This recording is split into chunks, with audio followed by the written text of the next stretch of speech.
5 وقتہ نمازی زیادہ بڑا مجرم ہے اس وقت، اس لیے کہ وہ 23-24 مرتبہ 25 مرتبہ 27 مرتبہ دہراتا ہے ایاک نعبد و ایاک نستعین، اور پھر باہر نکل کر جو کام کرتا ہے وہ اس کے خلاف۔ یہ ہے اصل میں سبب، اور یہ جان لیجئے جو عذاب ہم پر آ رہا ہے اللہ کا وہ اس وجہ سے آ رہا ہے۔ ہمارا کام تو یہ تھا کہ ہم دین کے علم بردار ہیں، دین کا ایک نظام دنیا کے سامنے پیش کریں۔ ابھی بڑا اچھا لفظ استعمال کیا ہے توکل صاحب نے، ماڈل دو نا، ایک انفرادی ماڈل ہوتا ہے۔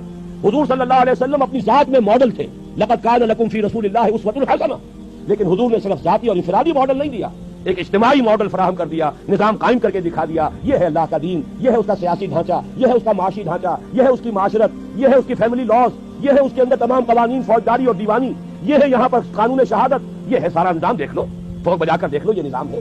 جب تک وہ ماڈل مسلمان قائم نہیں کریں گے یہی عذاب کے کوڑے برستے رہیں گے، سخت سے سخت تر عذاب آئے گا۔ ہمارا حال کیا ہے؟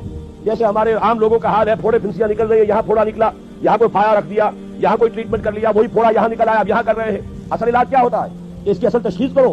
فساد خون جو ہے جب تک یہ رفع نہیں ہوگا تو پھوڑے تو نکلتے رہیں گے، ایک جگہ کی پھنسی ٹھیک ہوگی دوسری جگہ نکل آئے گی، ایک جگہ کا پھوڑا جو ہے ٹھیک کرو گے دوسری جگہ نکل آئے گا۔ فساد خون، اس لیے کہ ساری خرابی خون میں۔ اسی طریقے سے جان لیجئے بوسنیا میں ہو رہا ہے، چندے کر لو پیسے بھیج دو، فلاں جگہ کچھ ہو گیا چندے کر لو پیسے بھیج دو۔ بہرحال یہ بھی کرنے کے کام ہے، کوئی برے کام نہیں ہے، لیکن یہ علاج نہیں ہے، یہ تو پھوڑ پھنسیوں والا معاملہ ہے۔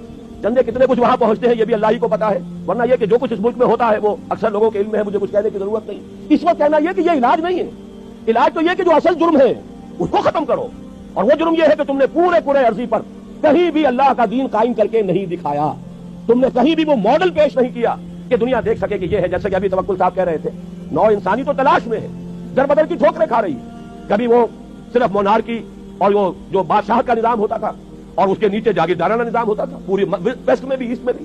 اس کے بعد فرانس کا انقلاب آیا، انہوں نے ایک جو بھی جمہوریت کہلاتی ہے نام نہاد اس کا تجربہ کیا، لیکن چونکہ وہ معاشی طور پر نظام غلط تھا، وہ سرمایہ داروں کی آمریت بن گئی، ڈکٹیٹرشپ آف دی کیپٹلسٹ۔ اس کے رد عمل میں کمیونزم آیا، وہ کمیونزم جو پارٹی ڈکٹیٹرشپ بن گئی، اب وہ بھی ختم ہو گیا۔ تو نو انسانی تو تلاش میں ہے، لیکن یہ ہے کہ جن کے پاس وہ نظام ہے وہ تو در حقیقت یوں سمجھیے کہ خزانے کا سانپ بن گئے۔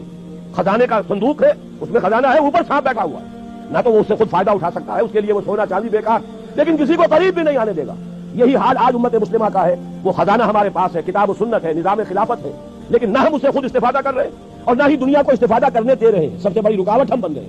اور اس میں عرض کروں گا کہ اگرچہ یہ جرم دنیا کے پورے 130 کروڑ مسلمان کر رہا ہے، لیکن اس میں سب سے بڑھ کر مجرم اس جرم کے اعتبار سے مسلمانان پاکستان ہے۔ کیوں؟